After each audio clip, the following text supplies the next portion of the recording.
नमस्कार। आज हम कार्यपालिका के कार्यों के बारे में चर्चा करेंगे। कार्यपालिका के कार्य विभिन्न शासन प्रणालियों में भिन्न भिन्न होते हैं। हम इस प्रश्न का उत्तर में ये कह सकते हैं कि कार्यपालिका का प्रमुख कार्य राज्य की इच्छा को कार्य रूप में परिणति देना है। फिर भी किसी भी लोकतांत्रिक देश में कार्यपालिका साधारणतः जिन कार्यों का निष्पादन करती है उन्हें इस प्रकार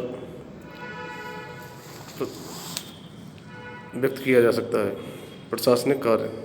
सभी देशों की प्रशासनिक कार्यपालिका अपने देश में शांति और व्यवस्था बनाए रखने तथा कानूनों को क्रियान्वित करने के लिए अनेक प्रशासनिक कार्यों का निष्पादन करती है। प्रशासनिक कार्यों के निष्पादन हेतु कार्यपालिका लोक सेवा का एक व्यापक तंत्र अपनी सहायता के लिए नियुक्त करती है। इन लोक सेवकों की भर्ती, वर्गीकरण, प्रशिक्षण, पदोन्नति, वेतन संरचना, सेवा शर्तों का निर्धारण, अनुशासनात्मक कार्रवाइयों और सेवानिवृत्ति लाभों का नियमन कार्यपालिका के द्वारा ही किया जाता है।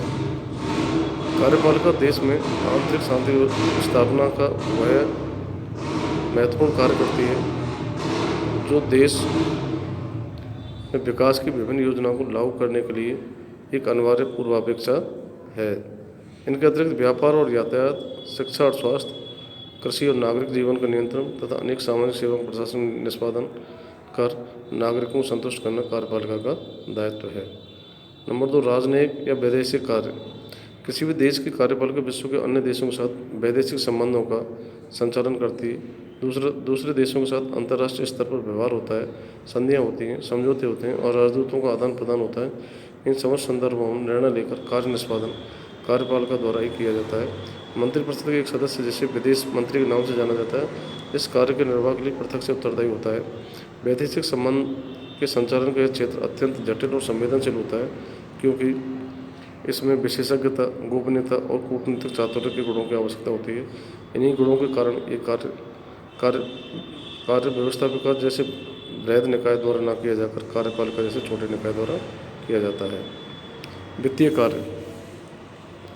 वित्त पर यद्यपि व्यवस्थापिका का नियंत्रण होता है और बजट उसी के द्वारा पारित किया जाता है, किंतु बजट का प्रारूप और अन्य वित्त विधेयकों का निर्माण कार्यपालिका द्वारा ही किया जाता है। आधुनिक विश्व में लोक कल्याणकारी शासन के विचार ने सरकार को लोकहित के अनेक कार्य करने के लिए प्रेरित किया है।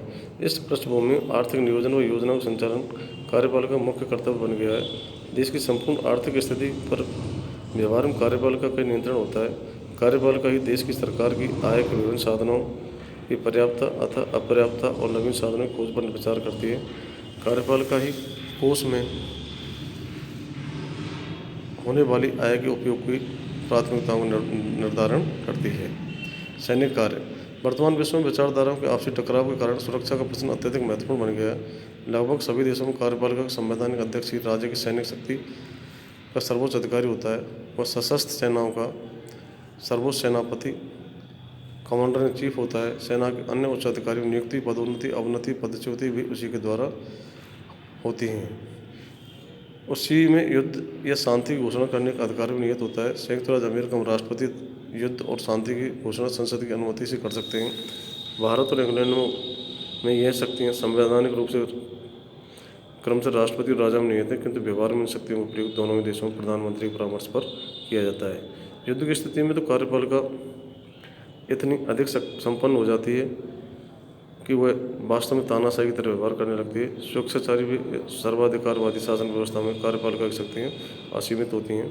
न्याय संबंधी कार्य। लगभग सभी देशों में राज्य के अध्यक्ष को यह अधिकार होता है कि अपराधियों के मृत्युदंड को कम या स्थगित कर सकता है। किसी देश में विशाल स्तर पर विद्रोह हो जाए तो राष्ट्राध्यक्ष को आम माफी देने का अधिकार भी होता है। भारत और अमेरिका जैसे देशों में कार्यपालिका न्यायाधीशों को नियुक्त करती है। इन न्यायाधीशों के विरुद्ध यदि महाभियोग का प्रस्ताव व्यवस्थापिका द्वारा पारित कर दिया जाए तो कार्यपालिका ही उन्हें पद मुक्त करने का आदेश देती है। आधुनिक युग में जिन देशों में प्रशासन न्यायाधिकरण बनाए गए हैं उनमें कार्यपालिका अर्ध न्यायिक कार्य भी संपन्न करती है। विधि निर्माण संबंधी कार्य।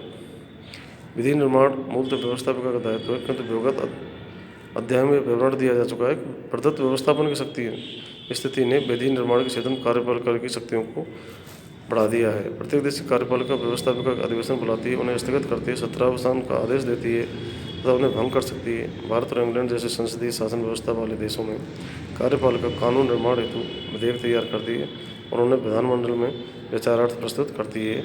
यही नहीं, अध्यक्षात्मक व्यवस्थाओं में जहाँ की शक्तियों के पृथक्करण के कारण कार्यपालिका व्यवस्थापन का कार्य प्रत्यक्ष रूप से नहीं कर सकती, ये कार्यपालिका व्यवस्थापिका के अधिवेशन के आरंभ में या अधिवेशन के समय पर देश की परिस्थितियों के बारे में आवश्यक सूचना संदेश भेज सकती है।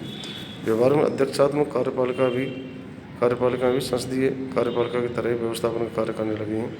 कोई विधेयक किसी भी देश में कार्यपालिका अध्यक्ष की स्वीकृति के बिना अधिनियम नहीं बनता है। इसके अतिरिक्त व्यवस्थापिका का अधिवेशन न होने की स्थिति में किन्हीं विशेष परिस्थितियों को उपस्थित होने पर कार्यपालिका अध्यक्ष अध्यादेश जारी कर सकती है। इन अध्यादेशों की शक्ति और प्रभाव संसद द्वारा पारित कानून के समान ही होता है। यह भी सर्वविदित है कि प्रदत्त विधायन के अंतर्गत कार्यपालिका को विभिन्न कानूनों के बारे में नियम व उपनियम बनाने के व्यापक अधिकार मिले होते हैं। प्रदत्त विधायन ने कार्यपालिका की विधायी शक्तियों को इतना अधिक विस्तार कर दिया है कि लॉर्ड इबॉट ने इसे नवीन निरंकुशता की संज्ञा दी है। राजनीतिक कार्य, किसी भी देश की कार्यपालिका राजनीतिक दृष्टि से उस देश की राजनीतिक व्यवस्था का नेतृत्व करती है। नेतृत्व के इस कार्य के अंतर्गत कार्यपालिका विचार विमर्श करने के बाद निर्णय लेकर उन्हें कार्यान्वित करने तथा इन निर्णयों के प्रति जन समर्थन प्राप्त करने का प्रयत्न करती है। कार्यपालिका किसी भी राजनीतिक व्यवस्था में नई मांग व आकांक्षाएं पैदा कर उनके लिए पूर्तिकारक समाधान प्रस्तुत करने के लिए समर्थन जुटाती है। किसी भी देश की कार्यपालिका उस देश की राजनीतिक व्यवस्था को एकता, शांति व सुव्यवस्था के सूत्र में बांधने का कार्य करती है। यह समाज को या राष्ट्र को विखंडित करने वाली शक्तियों को चलती है। देश के शासन और प्रशासन निरंतर निरीक्षण और नियंत्रण करती है। निर्णय निर्माण के लिए तथ्यों का संग्रह और सूचनाओं का संकलन करती है। इन समस्त कार्यों को करते हुए कार्यपालिका से अपेक्षा की जाती है वह अपने देश की व्यवस्थापिका के माध्यम से प्रत्यक्ष रूप से देश के मतदाताओं के प्रति अपने उत्तरदायित्वों का निर्वाह करें। अपने इन्हीं समस्त महत्वपूर्ण कार्यों के कारण कार्यपालिका की शक्तियाँ आधुनिक युग में बहुत अधिक बढ़ गई हैं। धन्यवाद।